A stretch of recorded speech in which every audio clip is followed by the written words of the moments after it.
What is going on, guys? Justin or OVO update back again with another video, and today I'm going to be giving you guys a story time video on how I met Drake and possibly how you can meet Drake too. But before we get into today's video, I want you guys to like, comment, and subscribe down below. Let me know what other videos you guys would like to see from the channel. I know this one isn't too much OVO related, more about Drake, but I did want to tell the story because a lot of you guys were very curious. So that being said, guys, let's get straight into it.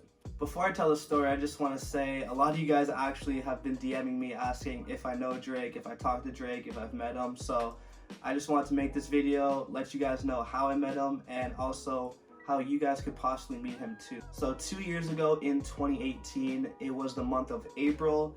I was chilling at home and I got invited to a Toronto Raptors game at the Scotiabank Arena.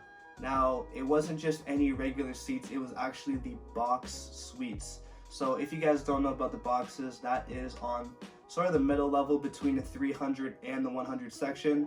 And it's all you can eat food, you guys have a nice view of the game. The box can hold around, I want to say 15 people. So I was invited to one of those boxes and the experience in those seats were just insane. We had personal waiters, food, all that good stuff.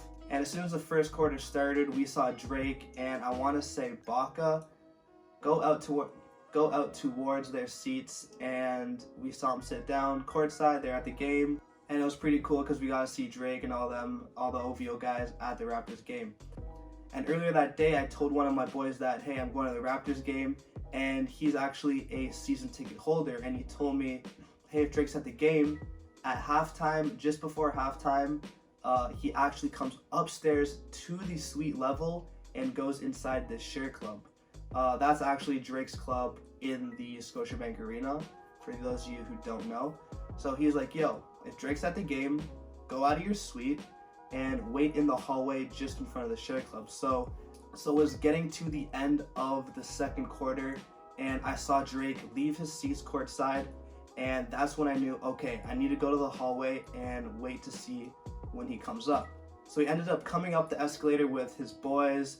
Baca was there, Cons, and a few others as well, including Drake himself. So on the way to the share club, quickly he just walked in through. Couldn't really get to him because the security was blocking the way. Hey, what's up, buddy? And I wasn't able to get a photo or any kind of interaction, signature, or handshake from him at that time. So I was like, damn, I missed it. But you know what? I'm gonna catch him on the way out. So that's exactly what I did, guys. So I also want to mention I wasn't the only one waiting for Drake. There's around 4 people. A little girl actually got a photo with him before that as well. But yeah, so I didn't get the photo, I didn't get the signature or anything on his way into the share club. But on his way out, that's when I said, yo, Drizzy, can you sign my hat, whatever. And I'm gonna play the video that my friend took when I got the hat signed. Yo, Drizzy, you got this one time?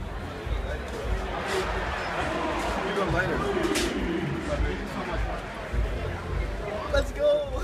So as you guys can see, that video, I was insanely hyped, guys. I just met Drake. That's probably like my biggest idol of all time. So I was super stoked. To this day, I've never actually worn the hat that he signed. I still have the marker, I still have the hat. And honestly, that was probably one of the craziest days of my life because I would never ever think that Drake would give me even a second of his day to sign my hat. So that was pretty cool. But yeah, guys, if you are sitting at the suite level, if you go to the Scotiabank Arena and Drake is at the game, he always goes up for food at halftime. Always. So if you get the chance to sit at the suites, just wait in the hallway outside the share club and you'll probably get your chance to say hi to him, shake his hand as well. So with that being said, that is how I met Drake. Probably one of my craziest stories ever, to be honest.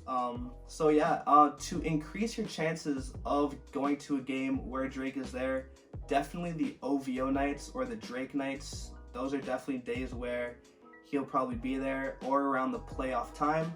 But other than that, you really just got to get lucky. Pray Drake is at the game. Pray you have the sweets. You know, everything sort of has to line up. And yeah, it lined up for me, and that was awesome. Before you guys click away from this video after I'm done telling the story, I did want to add an extra bit to this video. So I'm going to be giving you guys 5 things you didn't know about OVO. So the first thing I want to talk about is that OVO was actually available at Nordstrom. So as you guys know, Nordstrom is a big retailer in US, Canada, throughout North America, and they actually had OG Owl hoodies and beanies, as you guys can see from these screenshots I'm throwing up on screen now. Pretty crazy to think that before there were stores in Canada, that Nordstrom was an actual retailer for a limited time of OVO. A few stores as well, such as Capsule, actually did a pop-up, as well as Undefeated in LA, and a few other small boutique stores in North America. So as well as Colette in Paris, they did a collaboration as well. So before OVO was in stores, they did do collabs with other small boutiques, but the main one I want to talk about is that they did a pop-up with Nordstrom. The second thing you guys probably did not know about OVO is that their first ever collaboration was with Roots back in 2011. Now, it's been many years, almost a decade since the first OVO collaboration, but they collabed on 2 jackets such as the Take Care pieces. Drake wore them both in the Headlines music video, the red and white one, and the all black jacket. Those were the first ever OVO collabs that got released, and they actually did do a pop-up at a local Toronto boutique store for those 2 jackets. So that was the first ever OVO collaboration. The next thing you probably did not know about OVO was these pair of shoes right here. I'm sure you guys know about it, but the fact that Welcome OVO did not make one single post about these shoes. Nobody was seen wearing these except for very few people. I think Drake wore them, I think, once, as well as one person in OVO. They did not make a post on their blog, their Instagram, Drake. Nobody posted about these shoes, not even Jordan Brand.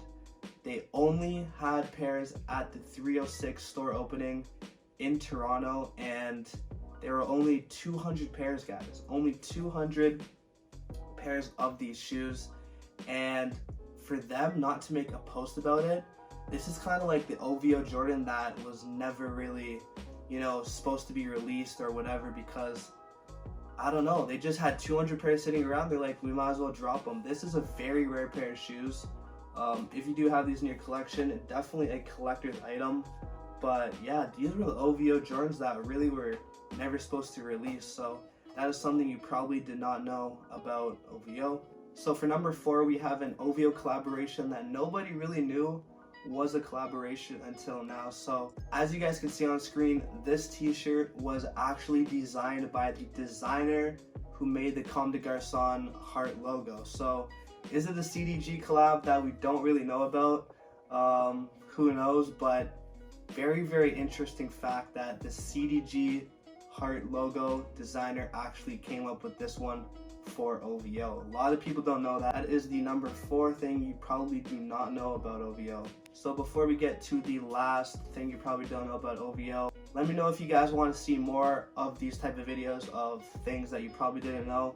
I kind of just want to throw some random ones out there, some old stuff, some new stuff. So number 5, Yorkdale was the first OVO location to be in a mall, and it was definitely by far the biggest OVO store opening to date.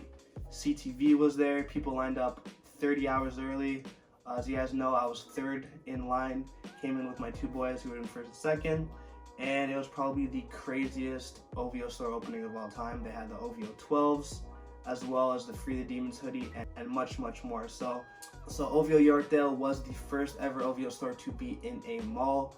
Now they have the Eaton Center, and they have Square One as well. So with that being said, guys, I hope you did enjoy today's video. Thank you for watching to the end. Like, comment, and subscribe, and I'll see you guys in the next one. Peace.